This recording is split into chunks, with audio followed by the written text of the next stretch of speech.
రాజ్ కావ్య విషయంలో పాత రోజులు మరలా తిరిగొచ్చాయని చెప్పాలి. అంటే కావ్య స్టార్టింగ్‌లో డ్రెస్సులు వేసుకునేటప్పుడు రాజ్, కావ్య ఎదురు పడతారు కదా! ఆ సీన్ మళ్ళా రిపీట్ చేశారనమాట. కింద పడిపోయిన కావ్యని చూసి ఒక్కసారిగా రాజ్ భయపడిపోయి, ఆ టైంలో ఉన్న కావ్యని గుర్తు చేసుకుంటాడనమాట.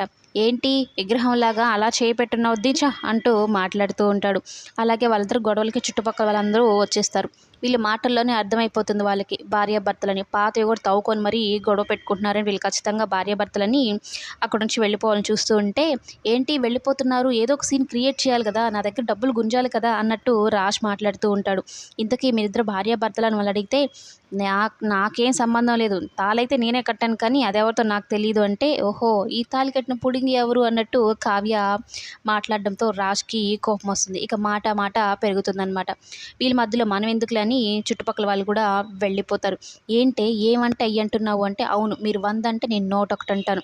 మీరు 1000 అంటే నేను 1000ని 1 అంటాను. నేనేం మాత్రం తగ్గను" అంటూ తిడుతూ ఉంటుంది. ఇక కావ్య సైకిల్‌ని రాజ్ కాలుతో కొడితే, కావ్య కూడా "నాకు సైకిల్‌నే తొక్కుతావా" అంటూ కార్‌ని కాలుతో తంతుంది.